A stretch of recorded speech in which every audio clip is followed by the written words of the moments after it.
Good afternoon and welcome to another edition of Alumni Book Talk. Today's book is Chrysalis, written by author Anuja Varghese. My name's Jennifer Hicks and I am the Director of Alumni and Stakeholder Programming here at TMU.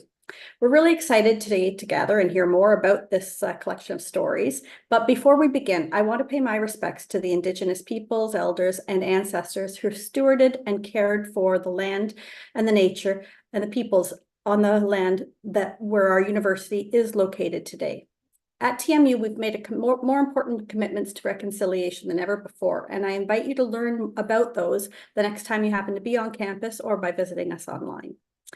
A couple of quick reminders. First, this session is being recorded and you'll be able to rewatch it and share it with friends after it has been posted on our site. You'll receive an email about that.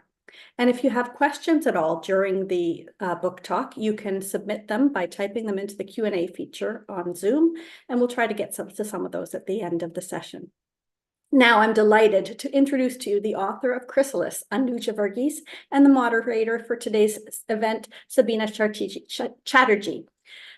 Anuja is a writer of literary fiction, speculative fiction, and erotica romance, and combinations of all three, where women of color get leading roles. Her work has been recognized in the Prism International Short Fiction Contest, the Pigeon Pages Fiction Contest, and the Alice Munro Festival Short Story Competition. Chrysalis, her debut novel, won the 2023 Governor General's Literary Award, the 2023 Writers Trust Dane Ogilvy Prize for 2S LGBTQI+ Emerging Writers, and it was longlisted for the 2024 Carol Shields Prize for Fiction. She's also a professional grant writer, book reviewer, and editor, and we're very proud to call her a TMU alumna. Welcome, Anuja. Thanks for having me. Sabina Chatterjee is the project manager of equity, training, and partnerships with the Experiential Learning Hub at TMU. She's a longtime activist, artist, mom, and advocate for social justice.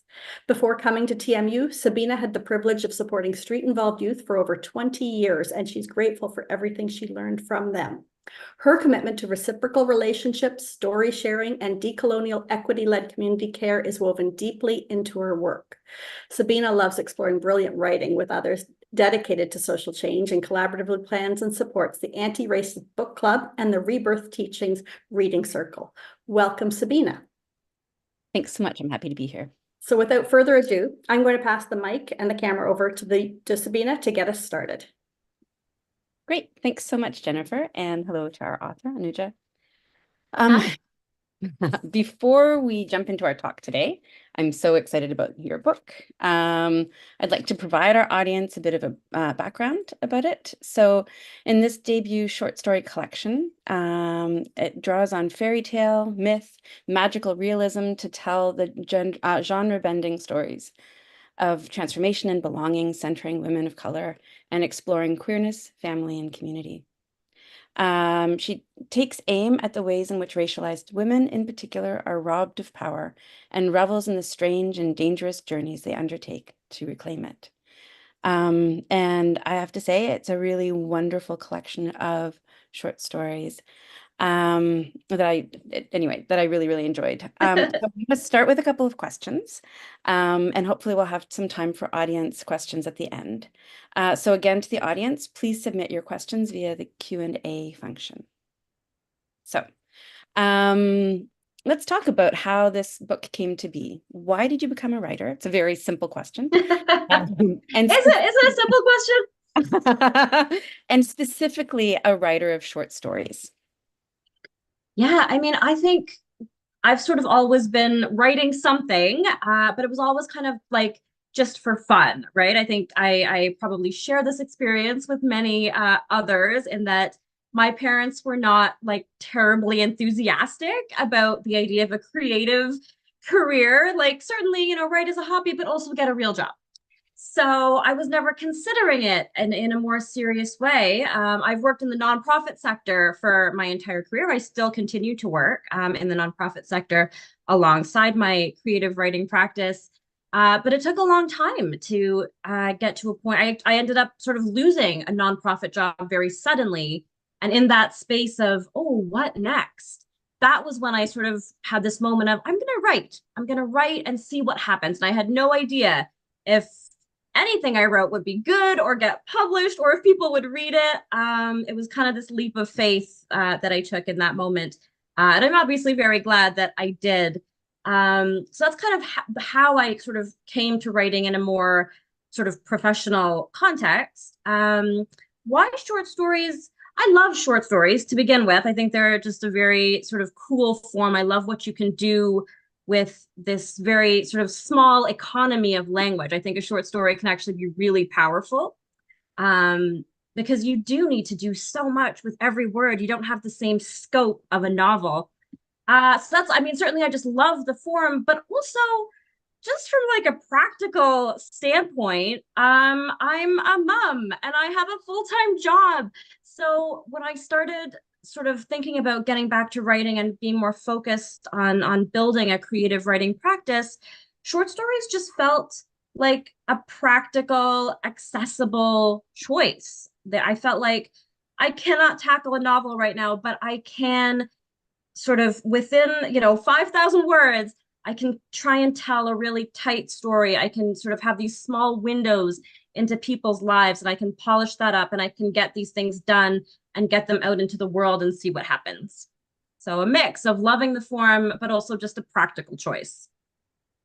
So many things are. And how lucky we are that you were brave enough to follow that dream too. Now, this book focuses mainly on racialized women reclaiming power. Why is this message so important to you? Yeah. I mean, it's it's selfish.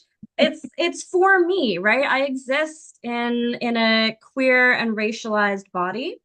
So I have not had that luxury of seeing myself represented in a lot of stories and a lot of popular sort of media, and even sometimes the ways that we are represented can feel, like very stereotypical or not true to like experiences that I've had or that sort of people in my life have had.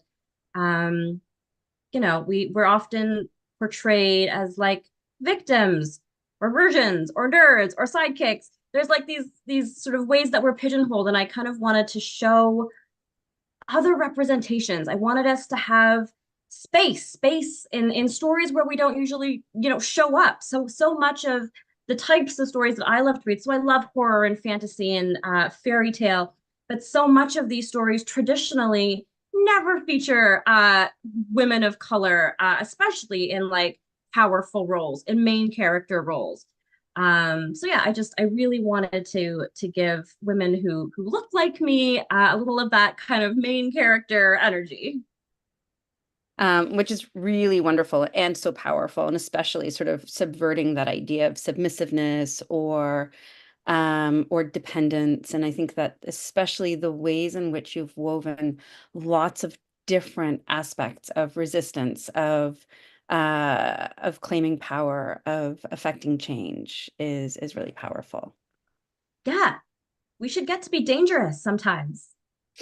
Yep, absolutely.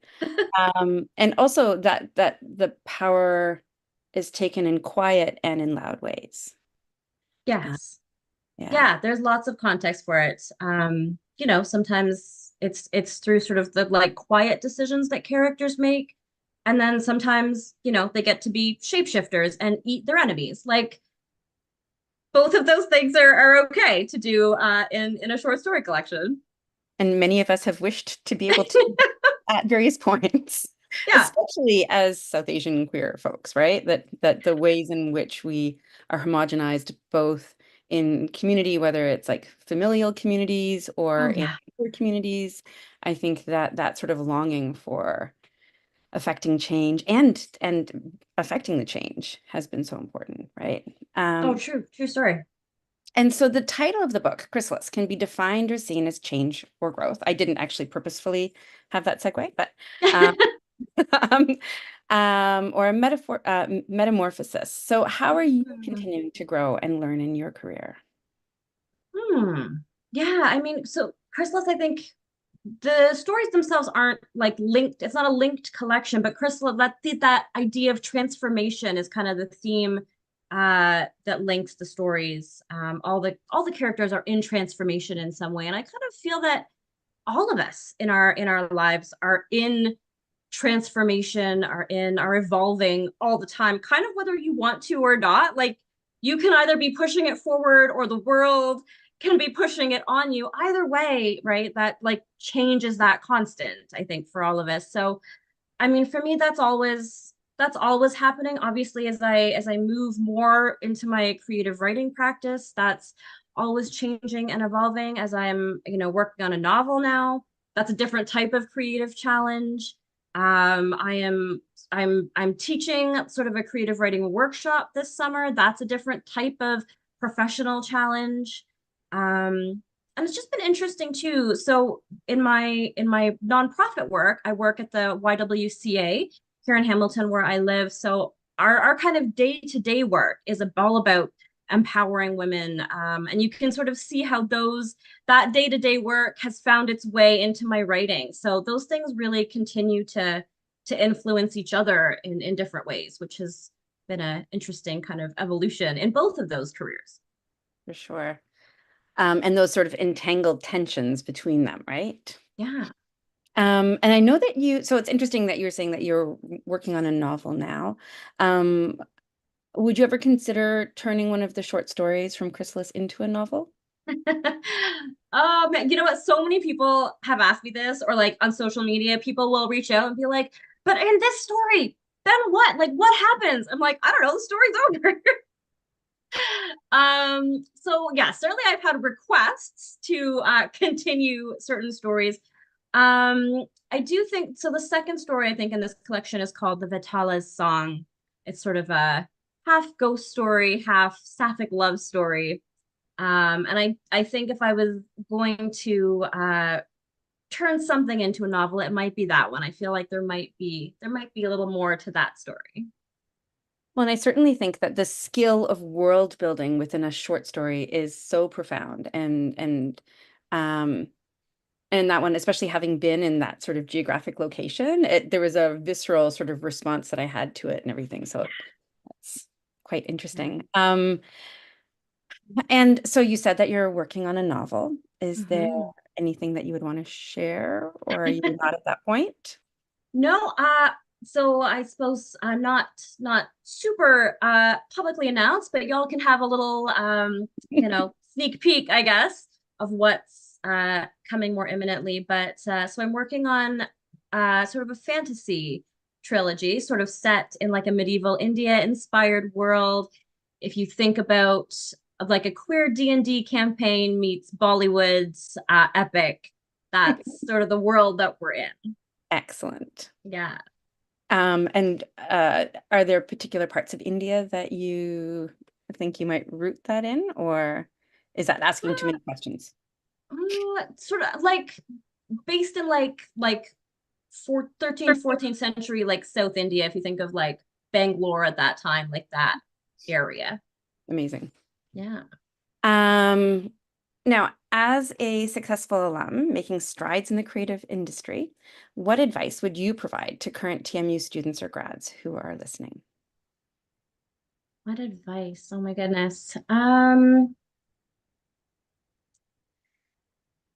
I mean, I think especially if you are in sort of a creative field or have aspirations to like have some type of creative practice. One thing I always kind of suggest is like always kind of remember that you only control what you create. Because I think it can be very hard, like you really get in your own head about like what people are going to think about what I create, how is it going to be received, how am I going to market it, how will it sell? Will it sell? Will it make money? All these things. And if it doesn't make money, was it worth the time?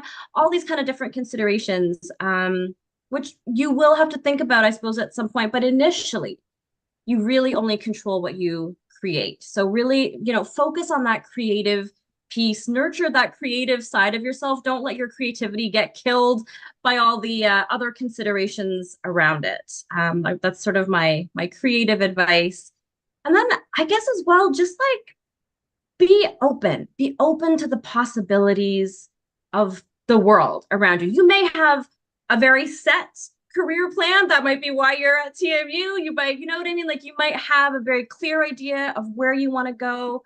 You may not. But either way, you don't know who you might meet tomorrow. You don't know what opportunities might come up. So my advice is just be open to possibility, be open to the world. Beautiful. And I'm trying to be conscious of time.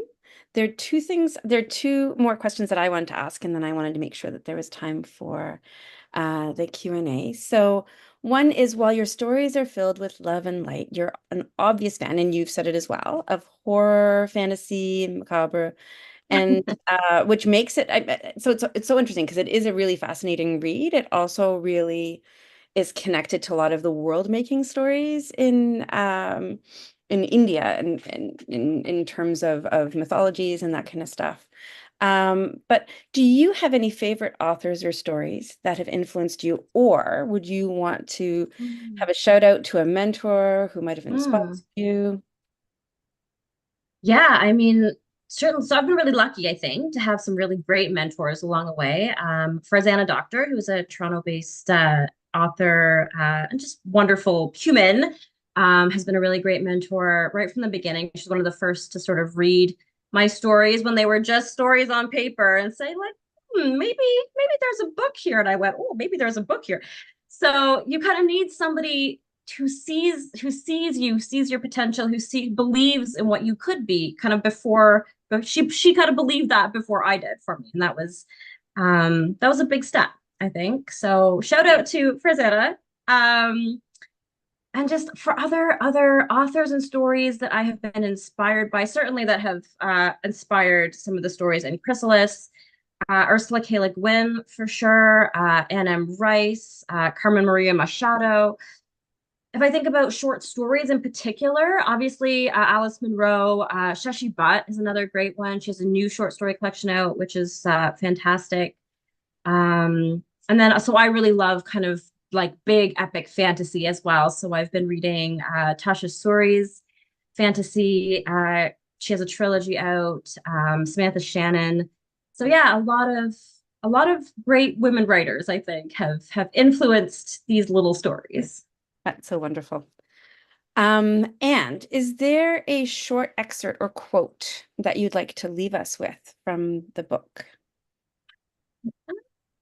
You know, just super short. I'll read the dedication of the book. Um, so the dedication of the book reads, this book is for all the girls and women who don't see themselves in most stories. You are worthy of reflection despite what you have been told. You're worthy of reflection despite what you have been told. I think so for so many of us, for different reasons. If you're a woman, if you're a woman of color, if you're a queer person, we get told in a lot of different ways by different people, sometimes by the people who are supposed to love us and support us, that we are not worthy, that we are not worthy of whatever, of love, of recognition, of moving forward in our careers. So we're not worthy in different ways. And especially when you don't see it represented, it can be easy to believe it, right? That we're not worthy of being reflected. So I always say I hope that people pick as people are reading this book, they see a little of yourself. I hope you find a little mirror somewhere in these pages. Yeah. Wonderful. Thank you. There are a couple of questions. So one is, what are the challenges of being an author today, and what specifically are the main challenges faced by brown authors? Oh, geez. I mean, the challenges I think of being an author, like I think any author will tell you, uh, like reading is kind of a luxury. So I don't know any of the specific statistics around it, but I don't know sort of how many people read on a regular basis, how many people have, that luxury to go out and buy books, have the time to sit down and like read a book. So in terms of like being a working writer and publishing a book and hoping that your book sells and all of those things, it's super challenging. I don't think even the writers in Canada, anyway, who you would consider to be sort of successful writers, most of them are not full-time writers, right? We're all cobbling together the ability to continue a creative writing practice through other things, through teaching, through editing work, through different types of work. So I think it can be very challenging to sort of sustain your creative self while you're also trying to sustain all the other parts of your life. So I think that is just a challenge in general of trying to be a working writer. Challenges in terms of being a brown writer specifically, I've been, I think, fairly fortunate that our sort of publishing industry is actively trying, I think, to be more diverse, to be more inclusive of diverse stories. Most, at least sort of smaller independent publishers are actively, if you look at kind of what are they looking for right now, most of them will say, like, we're actively looking for diverse stories, diverse authors. So I've been fortunate that there is that kind of support. But, I think there's internally, you have to look at sort of if you look at Canadian publishing, there's very few people of color in positions of power. So within kind of that we want these inclusive things, but even once you have them, when you're part of this sort of turning wheel, whose eyes are the marketing eyes? Who's in charge of selling it? Who's in charge of the cover design? Who's in charge of talking to other, publishers about it? Who's in charge of talking to booksellers about it? All these kinds of questions about how your work gets talked about, how your work gets sold, are not necessarily people of color. So I think that there's some work in terms of like publishing leadership to be done there. For sure. Mhm. Okay, now more questions have flooded in. One is a couple of people asked if your creative writing workshop is open to the public, and if so, how do they sign up? Yes. That's a good question. It is, so it's through U of T's like summer writing school. It's a week, it's like a super intensive week short story workshop. If you go to my Instagram, so it's at Anuja_V. I think I do have a post up about it with like the link in bio too for how you register. Excellent. Then other folks have asked, okay, there are a number of them. So one is, as a person of color in a space that needs more diversity, do you ever find yourself struggling with imposter syndrome, despite how accomplished you are? And if so, how do you manage it? What advice would you offer to people who want to pursue their own passions but are scared? Oh, I'll tell you a secret. We're all scared. Even the people, like, I promise you, even the people who seem, like they're doing really well, like you won awards, whatever, when you come back to like your blank page or your blank computer screen, everyone's like, I forget how to do this. I can't do this. I don't know what I'm doing.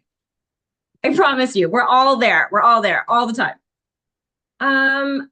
So like two things have been helpful for me. One, as I said, like I've had really good mentors. So just to have those people who you can go back to and say, I forget how to write everything. I forget words. And then you have people who say, no, you don't. Who will talk you down from those moments. Also been super helpful to have like a writing group. If this is what you want to do, have like a writing group or be in community. Find out like what writing groups, events, festivals, workshops are happening wherever your local community is, and be a part of them. I sometimes feel like we all have that like imposter syndrome, especially like if you haven't yet had a book published or whatever. You're like, oh, am I like invited to go? Can I just go and show up? What if nobody talks to me? We have all these things. Just go. Just show up to things. Show up to book launches. Go to reading series. Go to festivals. Go to events. Go to workshops. If you can, right? Just go. And the more you go, the more you get to meet people. People are friendly at these things, I promise you. The more you can do that, the more you can be part of a literary community, the less you start to feel like that. The more you realize we're all doing this, the more other people you have to reach out to with it, especially if you have things where you're like, I don't know, is it good? Is it a thing? It's great to have people who you can send it to and be like, is it good? Is it a thing? And, you know, sometimes you have people that say, yes, it's great, it's good. And sometimes you have, on the flip side of that, which I think all writers also need, you will have people who say, it's a thing, but here's where I was confused. Here's what I would like to see. So you start to have some of that like constructive criticism, which can be really helpful for moving your creative practice forward. For sure. And I really appreciate the fact that you talked about community and how like having writers groups, so often imposter syndrome is also connected to social inequities, right? The more we put out, the more we question ourselves.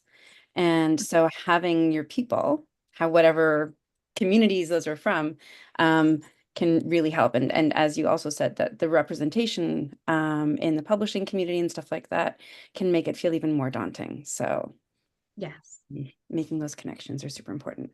Okay. Also, like, I feel like what you see on social media, right, is we all post when we have great news to share, right? We post when we're nominated for something or you have some big book deal. So that's really what you will see publicly. It's only when you start sort of building these like, you know, writing groups that you have people to commiserate with that you realize, oh, you've had 50 rejections that led to one great book deal or whatever. So you get to be part of each other's writing journeys. And writing can be like a really lonely thing otherwise, without having people to be part of it with you.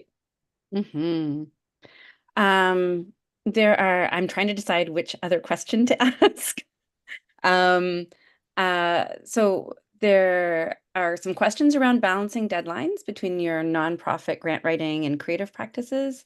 There's a question about advice that you were given that you carry.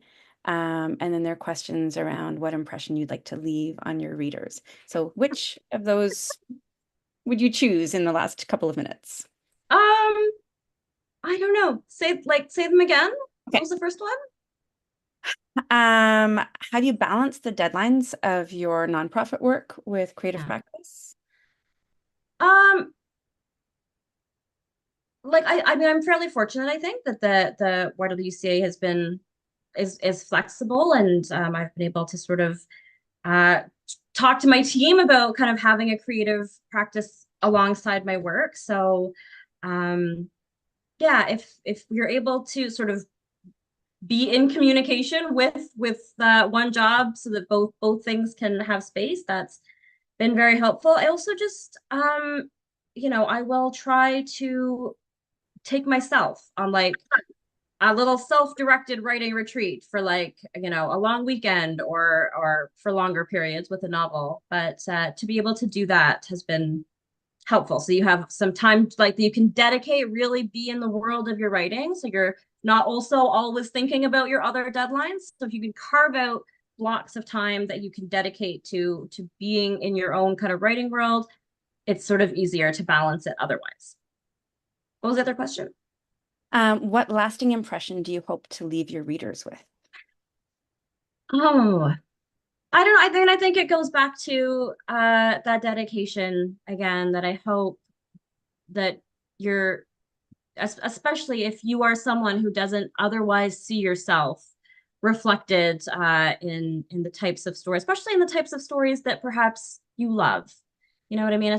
In genre in particular, we aren't represented. So if you don't see yourself out there, you're worthy. You're worthy of recognition. You're worthy of reflection. And if you don't see something that feels true to you, you can write it. You can create it. You can make it with your art. That's really beautiful. I think that's a perfect place to. I'm popping in now to interrupt, but what a nice segue. And I just want to thank you both, Anuja and Sabina, so much. That half hour flew by, It but it did. really was wonderful to hear about the writing process and about your motivation and your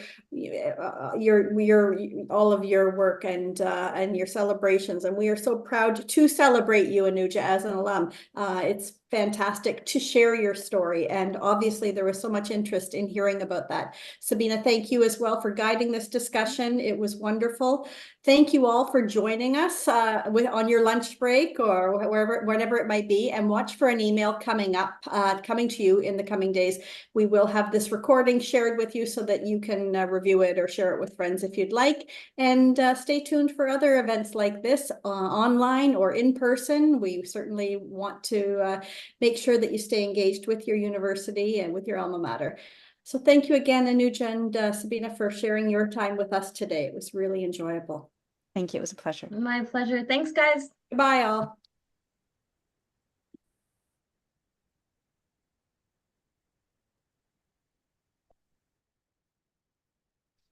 Thanks again.